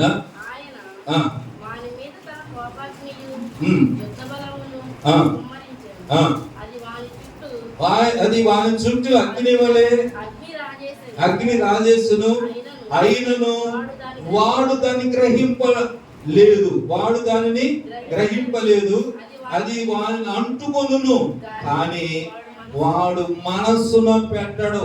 ఏ కష్టాలు కలిగిన, నష్టాలు కలిగిన, శ్రమ కలిగిన, శోధన కలిగిన, సమస్యలు ఇబ్బందులు వస్తున్నా, అరే నా ఇంట్లో ఎందుకు ఈ బాధలు కలుగుతున్నాయి, నేను ఎక్కడ దారి తప్పాను, ఎందుకు దేవుడి కష్టం పెట్టించాడు అని గ్రహింపు లేని వారుగా వాళ్ళంట మనస్సును పెట్టరంట. మనస్సుకు ఆలోచన రావట్లేదు. ఎందుకంటే వాళ్ళలో ఏముందంటే నిద్రమత్తు కలిగిన మనసు. అంటే గ్రహింపు లేని వాడు, గ్రహించట్లేదు, నీ జీవితంలో జరిగే వాటిని గ్రహించట్లేదు. ఆత్మీయ జీవితంలో కూడా, మన జీవితంలో కూడా ఎన్నో నష్టపోతున్నాం, ఎన్నో బలహీనమైపోతున్నాం, ఆధ్యాత్మిక జీవితంలో కృంగిపోతున్నాం, బలహీనంగా ఉంటున్నాం. కానీ గ్రహింపు లేని జీవితాన్ని జీవించేవాడు ఈ హైతుకు లాంటి మనసు. కనుక దేవుడు బిడ్డారా, నిద్రమత్తు అంటే ఏమంటే ఏమి జరిగినా, నిద్రపోయేవాడికి పక్కన ఏం జరుగుతుందో కూడా పక్కన నిప్పు అంటుకొని చచ్చిపోయిన వాడు ఉన్నారు. ఏమండి, ఎందుకంటే నిద్రలో ఉన్నాడు. నిద్రలోనే కారణం ఏమి జరుగుతుందో తెలియట్లా. ఈ రోజు మీ జీవితంలో ఏం జరుగుతుందో గ్రహించలేకపోతున్నాం. అంటే నిద్రమత్తు కలిగిన మనసు మనలో ఉంది. పక్కన వాడు మేలు పొందుతున్నాడు, దీవించబడుతున్నాడు, ఆశీర్వాదకరంగా ఉంది. ఒక్కొక్క కుటుంబం దీవించబడుతుంది, నాకు ఎందుకు ఇలా జరుగుతుందో, నేను ఎందుకు దీవించబడలేకపోతున్నా గ్రహింపు లేకుండా ఉన్నట్లయితే ప్రభు బిడ్డలారా మీరు ఆలోచన చేసుకోవాలి. ఈ ఐదుకు అన్నవాడు నిద్రమత్తు కలిగిన వాడు, అజాగ్రత్త, అవిధేయుడిగా, ఏమి పట్టని వాడుగా ఉంటూ ఈ యొక్క మా కిటికీలో కూర్చొని అలా ఉన్నాడు. నిద్రమత్తు వల్ల అంట ముగింపులకు వెళ్దాం. ఏం చేయడం, జోగి ఏమైపోయాడండి, పడిపోయాడు. పై నుండి కిందకి పడిపోయాడు. ఉన్నతమైన స్థితిలో ఉండి పడిపోయాడు. 3 అంతస్తులు ఉండి పడిపోయాడు. ఈనాడు చాలా మంది ఈ నిద్ర అనే దాంట్లో చూడండి, ఒక బలమైన యోధుడు, ఒక బలమైన శక్తిమంతుడు సంసోను. బలముగా అతను దేవుని వాక్యం బలముగా ప్రభు ఆత్మ అతన్ని ఆవరించినాడు. నేను స్తోత్రం. బలముగా దేవుని ఆవరించి తన శక్తినితో నింపుతూ ఉన్నప్పుడు ఫిలిస్తీయుల నవ్వలేకి ఏమీ లేకుండా, వాక్యంలో ఉందంటే ఏమీ లేకుండా సింహాన్ని చీల్చేసాడు. నేను స్తోత్రం. ఒక గొర్రె, ఒక మేక పిల్లలాగా. ఆమేన్, హల్లెలూయా. ఆయన చేతిలో ఏముందా? ఏమీ లేదు, ఏ ఆయుధం లేదండి. కానీ ప్రభు ఆత్మ అతను బలపరుస్తుంది, ప్రభు శక్తి అతను ఆవరిస్తుంది, ప్రభు తనతో ఉంటున్నాడు. ప్రభు ఆత్మ బలము చేత దేనినే చేయగలుగుతున్నాడు, ఫిలిస్తీయులను హతమార్చగలుగుతున్నాడు. శక్తివంతమైన కార్యాలందరి ద్వారా బలమైన కార్యాలు జరుగుతున్నాయి. కానీ ఒకరోజు పాపమనే నిద్రలో పడ్డాడు. పాపమనే నిద్రలోనికి వెళ్ళాడు. దిలీలా ఒడిలో నిద్రపోతూ ఉన్నాడు. దిలీలాని ఒక వేశ్య జీవితంలోనికి వెళ్ళిపోయాడు. దెలీలా చేతిలోనికి వెళ్ళిపోయాడు. ఇతడు ప్రతిష్ఠించబడిన వాడు, ప్రత్యేకించబడిన వాడు, దేవుని కొరకు ఒక ప్రత్యేకమైన నాశీలు చేయబడిన వాడు, రథపుత్రుడు, దేవుని కొరకు జీవించేవాడు. ఏమయ్యాడు తెలుసా? పాపాన్ని దగ్గరికి వెళ్ళాడు. దెలీలా పడుకోబెట్టింది, నిద్రపుచ్చిందంట. నిద్రపుచ్చింది, తల వెంట్రుకలన్నిటిని ఏం చేసిందండి? సావనం చేసింది. గుండె అయిపోయింది. అప్పుడు సంసోను, లే, ఫిలిస్తీయులు నీ మీద పడుతున్నా అనగానే ఎప్పటి వలె నేను విరచిమ్ము పొందును అనుకున్నాడు. ఎప్పటిలాగే అనుకున్నాడు. కానీ అప్పటికే దేవుని యొక్క ప్రభావం, అప్పటికే దేవుడు తన ఎడబాస్తున్నాడు, అప్పటికే దేవుడు దూరం అయిపోయాడు. కానీ గ్రహించలేదు. నిద్రలో ఉన్నాడు, నిర్లక్ష్యములో ఉన్నాడు, పాపమని నిద్రలోనికి వెళ్ళిపోయాడు. కనుక ఏమైపోయింది అంటే దేవునిని పోగొట్టుకున్నాడు, ప్రభు పదాలు పోగొట్టుకున్నాడు, శక్తిని పోగొట్టుకున్నాడు. నిద్రలో ఉన్నాడు, లేచాడు, ఎప్పటిలాగానే అనుకున్న విరజిమ్ముకుందా అనుకున్నాడు. ఎక్కడ? అప్పటికి ఏమైపోయిందండి? గుండె అయిపోయింది, పోయింది ప్రార్థన శక్తి, పోయింది ఆత్మీయత, పోయింది, అన్ని పోగొట్టుకున్నాడు. ఇప్పుడు వరకు ఉన్నవన్నీ కూడా వెళ్ళిపోయింది. ఇప్పుడు ఏమైపోయాడో తెలుసా? ఫిలిస్తీయుల చేతిలో కీలు బొమ్మలాగా అపహాస్యానికి చోటు ఇవ్వాల్సి వచ్చిన వాడు. అందరూ హేళన చేసేవాడుగా, నిందిస్తూ ఉన్నారు, అపహాస్యం చేసేవాడుగా మార్చబడ్డాడు. కారణం ఏంటో తెలుసా? నిద్ర. ఈరోజు ప్రభు బిడ్డారా, పాపం అనే నిద్రలో మనం ఉన్నాము. ఇప్పుడు ఏం చేస్తున్నాడంటే నిద్రపోయాడు. నిద్రలో ఏమైంటుందంటే ప్రభు పై నుండి ఏం చేశాడండి? కింద పడిపోయాడు. ఈరోజు నీవు నేను కూడా ఆత్మీయ జీవితంలో ఉన్నతమైన మెట్టెక్కేవేమో. స్తోత్రం. ఆత్మీయ జీవితంలో ఒక ఉన్నతమైన స్థితిలో నీవు ఉన్నావేమో. కృపవరాలు కలిగిన బిడ్డగా ఉన్నావా? దర్శన వరాలు కలిగిన వారిగా ఉన్నావేమో. ఆత్మ వరాలు కలిగిన బిడ్డలుగా ఉన్నావు. నేను స్తోత్రం చెప్తా, హల్లెలూయా. కానీ నిర్లక్ష్యం నీలోనికి వస్తే, కానీ నీలో ఆ నిర్లక్ష్య స్వభావం అనేది నీలోనికి వస్తే, నిద్ర అనే దానికి చోటిస్తే, అంటే నిద్రపోవద్దని అంట్లా. దేవుని బిడ్డ ప్రతి మనిషికి 6-7 గంటల అవసరం. స్తోత్రం. ఆమేన్, హల్లెలూయా. అంటారు కదా, ఆకలి రుచి ఎరగదు. చెప్పండి, ఆకలి నిద్ర సుఖమే ఎరగదు. అందుకని సుఖమే, బైబిల్లో ఉన్నది ఈ మాటలు. బైబిల్లో ఏముందంటే కాబట్టి కష్టజీవులు కొంచెంగా తిన్నాను, ఎక్కువగా తిన్నాను, ఏమంట సుఖ నిద్రపోతారంట. దేవుని స్తోత్రం చెప్పండి, హల్లెలూయా. ఎందుకంటే శరీరము కష్టం చేసేది కనుక, కష్టపడ్డారు కనుక వాళ్ళకి సుఖ నిద్ర వస్తుంది. దేవుని స్తోత్రం చెప్పండి, హల్లెలూయా, హల్లెలూయా. చాలా మందికి నిద్ర పడుతుంది. ఎందుకో తెలుసా? బాగా తిన్నారనుకోండి, ఆయాసం, ప్రెసిడెంట్ అనేది ఆయాసం ఎక్కువైపోతుంది, గ్యాస్ ఎక్కువైపోతుంది. దేవుని బిడ్డ మనిషికి ఆరోగ్యం ఉండటం కొరకు కొంత నిద్ర అవసరం. దేవుని స్తోత్రం. నేను ఈ నిద్ర గురించి చెప్పట్లా, ఆత్మీయ నిద్ర. ప్రార్థన చేయలేకుండా మనం ఉంటున్నామా? వాక్యం చదవలేకుండా ఉంటున్నామా? ఆరాధన కాకుండా ఉంటున్నామా? ప్రభు సన్నిధి అంటే మత్తులుగా ఉంటున్నామా? ప్రభు సన్నిధి అంటే నిర్లక్ష్యంతో ఉంటున్నామా? మనలో ఆత్మీయ నిద్ర సంసోనులో ఏం చేసిందంటే ఉన్న కృపను కూడా పోగొట్టుకునేటట్టుగా చేసింది. కనుక దేవుడు ముగించుకున్నాను ఒక మాట ఏంటంటే, ఐదుకు అన్ని పోగొట్టుకుని పై నుండి కింద పడిపోయాడు. పడిపోగానే పెద్ద కేక వేసుకుంటాడు. బహుశా పడిపోతున్నప్పుడు కేక వేశాడు. ఎప్పుడైతే కేక వేశాడు, పడిపోయాడని సంఘం అంటారు కదా, అందువల్ల అందరు లేచారు, కిందకి వెళ్ళారు. ఇంకొక మాట ఏంటంటే, ఇప్పుడు వీరి వల్ల సంఘానికి ఏం కలిగిందంటే ప్రసంగానికి అభ్యంతరం కలిగింది. పౌలు గారి కార్యాలు, దేవుడి కార్యాలకు ఆటంకం అయిపోయాడు. వెంటనే ఆయన దిగి కిందకి దిగాడు. స్తోత్రం, ఆమేన్, హల్లెలూయా. వెళ్ళాడు. వెళ్ళి ఆయన్ని పట్టుకొని కౌగిలించుకొని లేచి, అమ్మ, అక్క, చెల్లి, అమ్మ, భయపడకండి, బాధపడకండి, అదే పడవద్దు, ఇతడు ప్రాణం ఇతరులోనే ఉండాలి. తెలుసు. స్తోత్రం.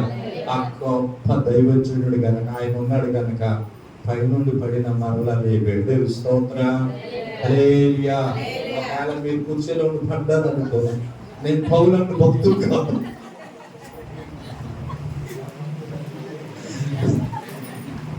తెలుసు. స్తోత్రం, హల్లెలూయా, హల్లెలూయా. ఆ మహాభక్తుడు అక్కడ ఉన్నాడు కనుక వెంటనే ఆయన లేపి, భయపడకండి, ఇతని ప్రాణం ఇతనిలోగా ఉందని లేపాడు. తీసుకెళ్ళి మరలా కూర్చోబెట్టాడు. తెలుసు. స్తోత్రం. దాన్ని బట్టి అందరికి మరలా చాలాసేపు వాక్యం చెప్పాడు. తెల్లవారు వాక్యం చెప్పేశాడు. చెప్పగానే వాళ్ళందరూ, తర్వాత ఆయన వెళ్ళిపోవాలి కనుక వాళ్ళందరూ, అంతను బట్టి అందరికి ఏమొచ్చిందో తెలుసా, ఆదరణ కలిగింది. ప్రైజ్ లార్డ్, హల్లెలూయా. అందరికి ఏం కలిగిందంటే కారణం ఏంటో తెలుసా, అతడు మరలా బ్రతికాడు. చెప్పండి, అతడు మరలా బ్రతికాడు. కారణం ఏంటంటే వాడు ఒక కేక వేశాడు. అయ్యా, నేను పడిపోతున్నప్పుడు కేక వేశాడు. ఆ రోజు పౌలు అక్కడ ఉన్నాడు. ఈ రోజు పౌలు కంటే గొప్పవాడు మన ప్రభు ఈ స్థలంలో ఉన్నాడు. తెలుసు. స్తోత్రం. పౌలు కంటే గొప్పవాడు ఈ స్థలంలో ఉన్నాడు. తెలుసు. స్తోత్రం. పౌలుకి శక్తినిచ్చిన దేవాతి దేవుడు మన మధ్య ఉన్నాడు. తెలుసు. స్తోత్రం. ఎక్కడ ఇద్దరు ముగ్గురు కూడి ఉంటారు, వారి మధ్య ఉంటారని శ్రమించిన దేవుడు మన మధ్య ఉన్నాడు. తెలుసు. స్తోత్రం. ప్రభు నిన్ను బలపరచడానికి స్థలంలో ఉన్నాడు. ఈ రోజు నీవు కూడా ప్రార్థన చేసి, ప్రభువా, నేను ఆత్మీయ జీవితంలో బలహీనమైపోయాను, ఆత్మీయ జీవితంలో కృంగిపోతున్నాను అయ్యా, నేను పడిపోయాను ప్రభువా, అయ్యా, ఆధ్యాత్మిక జీవితంలో కృంగిపోతున్నాను ప్రభువా, అయ్యా, నేను లేవలేకపోతున్నాను, ఆయన నా జీవితంలో కార్యాలు చూడలేకపోతున్నాను. ఎవరైతే చెప్పగలరో, ఈ రోజు ఎవరైతే ప్రభు దగ్గర అడగగలరో, యేసయ్యా పిలవగలరు, ప్రభువారు లేపుతాడు, ప్రభువారు జీవింపజేస్తాడు, ప్రభువారి కృపనిస్తాడు, ప్రభువారి దయని చూపిస్తాడు, ప్రభువారు నిన్ను తాకి మరో జీవంతో నింపుతాడు. తెలుసు. స్తోత్రం. ఈరోజు అట్టి కృప నీకు కలగాలని, అట్టి ధన్యత నీకు కలగాలని, నీ ద్వారా సమాజానికి ఆశీర్వాదం, నీ ద్వారా అందరూ ఆదరించబడాలి, నీ ద్వారా అందరూ దీవెనకరంగా మార్చబడాలి, నీ ద్వారా అనేకులంట ఏమవరు తెలుసా, ఆదరించబడాలి. అతడు లేచాడు కనుక అందరికి ఆదరణ కలిగింది. అతడు లేచాడు కనుక అందరికి ఆదరణ. నువ్వు లేస్తే, నువ్వు మీ ఆత్మీయ జీవితంలో లేస్తే, పడిన స్థితిలో లేస్తే అందరూ ఆదరించబడతారు. అట్టి కృపను పొందుకోవాలంటే వాడిలాగా ఒక చిన్న కేక వేద్దాం, తల వచ్చిన చిన్న ప్రార్థన చేసుకుందాం. 5 లేపిన దేవుడు, 5 బలపరిచిన దేవుడు. అయ్యా, నేను పడిపోతున్నానయ్యా, నేను పడిపోయానయ్యా, నీ ఆత్మీయ జీవితంలో కృంగిపోయానయ్యా, ఆధ్యాత్మిక జీవితంలో బలహీనమైపోయాను, ఆధ్యాత్మిక జీవితంలో నాయన అయ్యా నేను బాస్ నష్టపోయాను ప్రభు, నన్ను లేపు నాయన. యేసయ్యా, యేసయ్యా, యేసయ్యా. నిమిషాలు అందరూ ఒకే హృదయంతో, ఒకే మనసుతో, ఏక మనసుతో, ఏక హృదయంతో కేక వేస్తూ యేసయ్యా, యేసయ్యా, యేసయ్యా, యేసయ్యా, యేసయ్యా, యేసయ్యా. పిలవాలి. అందరూ పిలుస్తా. ఈ రోజు నువ్వు లేపబడాలి, నువ్వు ఆదరించబడాలి, నీ కుటుంబం ఆదరించబడాలి. నిన్ను బట్టి నీ కుటుంబానికి ఆదరణ కలగాలి, నిన్ను బట్టి నీ సంఘానికి ఆదరణ కలగాలి. నువ్వు లేస్తే ప్రభువా, యేసయ్యా, యేసయ్యా, యేసయ్యా, యేసయ్యా, యేసయ్యా, యేసయ్యా, యేసయ్యా. చెబుదామా అందరూ కూడా. యేసయ్యా, యేసయ్యా. మరలా బ్రతికించవా నన్ను, మరలా బ్రతికించవా, నిన్ను ప్రకటించుటకు, నిన్ను ప్రార్థించుటకు, మరలా బ్రతికించవా నన్ను, మరలా నీ బలము నన్ను విడిచిపోయెను, సాతాను నాపై జయమొందెను, నీ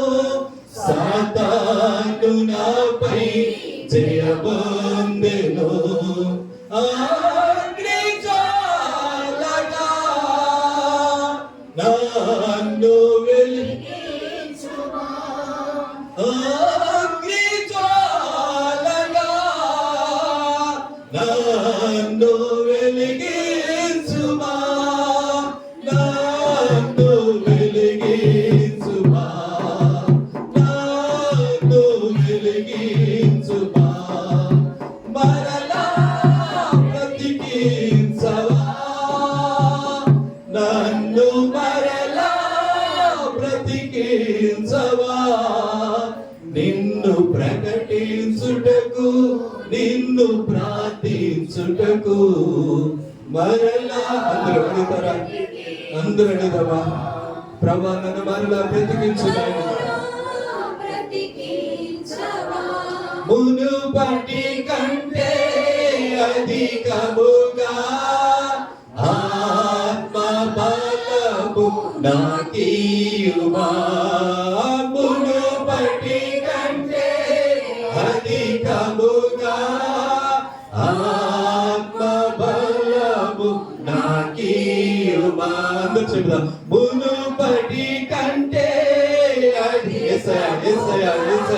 మునుపటి కంటే అధికమైన కృపను దయచేయన అధికమైన బలమును దయచేయన అధికమైన శక్తితో నన్ను నింపునైనా అయా బ్రతికి ఉన్నంత కాలం నేను సేవించిన నేను మహిమపరచడానికి నీకు శక్తివంతులుగా నీ సన్నిధిలో నిలబడటానికి కావాల్సిన ఆత్మీయ ఫలాలను నాకు దయచేయనైనా యేసయ్యా నన్ను బలపరచునైనా యేసయ్యా నన్ను బలపరచునైనా అధికముగా ఆత్మ బలము నాకీయుమా బ్రతికియున్నంత కాలము నీ సాక్షినై నేనుందును బ్రతికియున్నంత కాలము నీ సాక్షినై అవును ప్రభా నీ సాక్షిగా నేను ఉంటాను ప్రభా నీ బిడ్డగా నేను బ్రతుకుతాను ఆయన నీ నామాన్ని మహిమ తీసుకొచ్చే సాధనగా నేను ఉంటాను ప్రభా నీ బిడ్డగా నేను ఉంటాను ప్రభా అయ్యా నిన్ను కలిగిన బిడ్డగా నేను ఈ లోకాన్ని చూపించడానికి అయ్యా నన్ను మరలా బ్రతికించుడాయన సహాయం చేయడాయన యేసయ్యా నన్ను బలపరచుడని స్తోత్రం స్తోత్రం స్తోత్రం యేసయ్యా సహాయం చేయండి యేసయ్యా బలపరచండి కృప చూపించండి సహాయం చేయండి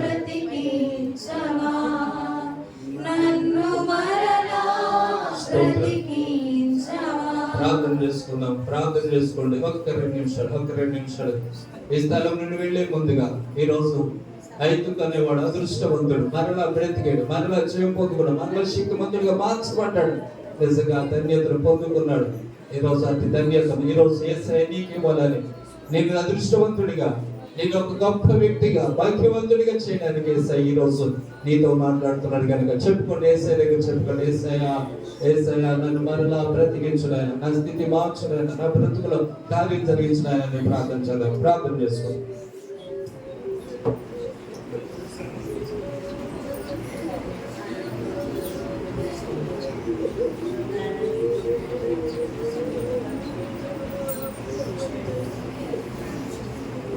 పరిశుద్ధుడా ప్రేమగల తండ్రి నీ పరిశుద్ధమైన పాదాలు ప్రభువా అయ్యా నీ స్తుతులు స్తోత్రాలు చెల్లిస్తున్నావు నాయన అయ్యా ఈ 4వ నెలలో ప్రభువా 4వ పునరుత్థాన మందులైన ఆఖరి పునరుత్థాన మందు అయ్యా ఉదయకాల సమయం నుంచి ప్రభువా ఈ మధ్యాహ్నం వరకు మీరు జరిగించిన ఈ ఆదరణ పట్టుకుని వందనాలు చెల్లిస్తున్నాం తండ్రి అయ్యా ఉదయం నుంచి ప్రభువా నాయన ఈ మధ్యాహ్నం వరకు మీరు జరిగించిన ఈ ఆరాధన పట్టుకుని వందనాలు పాటలు ప్రభువా వాయిద్యాలు స్తుతి ఆరాధనలో నాయన ప్రభావ మూల వాక్యంలో కూడా మీరు రుతుకుడిని స్తోత్రాలు అయ్యా మమ్మల్ని అందరూ కూడా నీ మందిరంలో చేర్చిన ఆయన ఇప్పుడు వాళ్ళకి ఏ రీతిగా నాయన అయ్యా మిమ్మల్ని ఆరాధించడానికి పిలిచిన కృపను బట్టి కూడా మీకు వందనాలు చెల్లిస్తున్నాం నాయన అయ్యా నీ వాక్యం ద్వారా నన్ను మమ్మల్ని కూడా ప్రభావ మీరు బలపరిచిన విధానం బట్టి నీ వందనాలు ప్రభావ అయ్యా మా ఎదుట ఉంచిన ప్రభావ మాటలు బట్టి నీ అమూల్యమైన మాటలు బట్టి నీ స్తోత్రాలు అయ్యా హైతు కలే యమనస్తుల ద్వారా ప్రభావ మాతో మీరు మాట్లాడారు తండ్రి నీ స్తోత్రం నాయన అయ్యా హైతు కనే ప్రభావ నాయన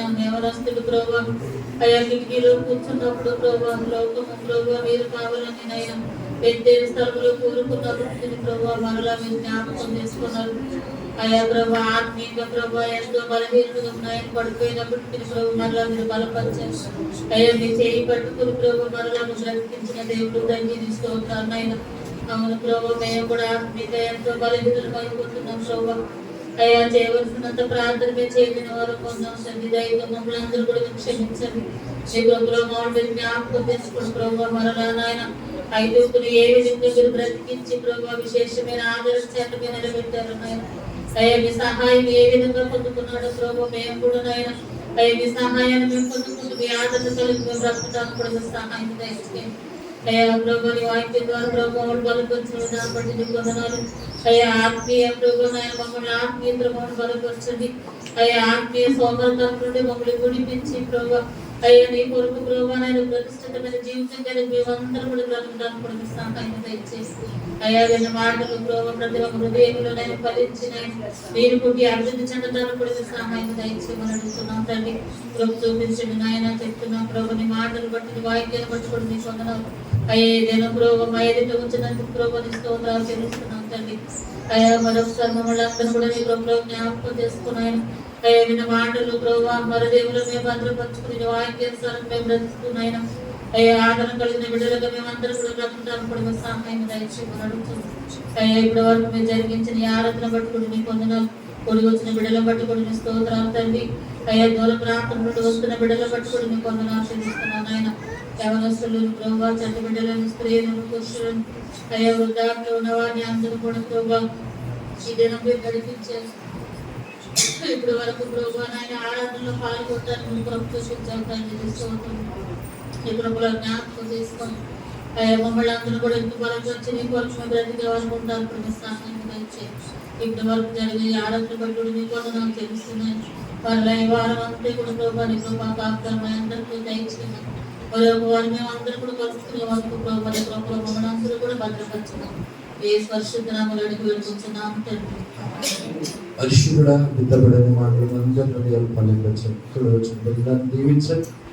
గృహాలకు వెళుతుండగా ఇదిగోనైనా ఈ పిల్లలందరికీ వారి పనిపాట్లలో జాబుల్లో చేతి పనుల్లో అన్నింటిలో కూడా మీ హస్తంతో ఉంచండి. ఈ స్కూల్స్ ఇచ్చిందిగా పిల్లలకు మంచి ఆరోగ్య బలం శక్తినిచ్చి తండ్రి నేను పిల్లలు ఎక్కడికి వెళ్ళినా మీ కాపుదల క్షేమం దయచేయండి. అలాగే తల్లి వారికి కూడా కాపుదల క్షేమం దయచేయండి.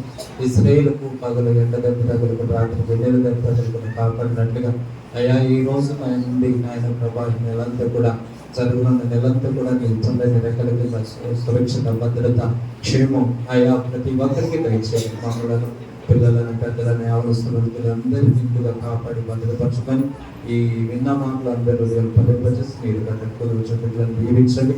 ఎవరి బలహీనత ఈ సమస్యతో అడుగుతున్నారో అవన్నిటికీ యేసుక్రీస్తు నామములో విడుదల చేస్తూ ఇప్పుడే యేసు నామములో ప్రతి బిడ్డను మేము దీవిస్తున్నాం. యేసయ్య నామం ప్రతి బిడ్డలకు నిండైన దీవెన ఆశీర్వాదం కలుగును గాక. ప్రతి బిడ్డ యొక్క సరిహద్దు విశాలపరచబడును గాక. ఏ కీడు ఏ తెగులు ఏ గుడాలను సమీపించకుండా కీడులన్నిటి నుండి తప్పించి విడిపించబడును గాక. ప్రతి విధమైన బంధకాల నుండి విడుదల కలిగి క్షేమాభివృద్ధి ప్రతి ఒక్కరికి కలుగును గాక. దీవెన మేలు ఆశీర్వాద సంఘానికి నిండుగా కలిగజేసి సంఘ బిడ్డలందరూ దీవించమని మరలా నూతన నెలలో మేము ప్రవేశించి నూతన ఆశీర్వాదాలతో ఈ సన్నిధి దేవుడిని ఉండడానికి కృప చూపించి నడిపించమని మా ప్రభు రక్షకుడైన యేసుక్రీస్తు వారి నామంలో స్తుతించి వేడుకొంచున్నాం తండ్రి.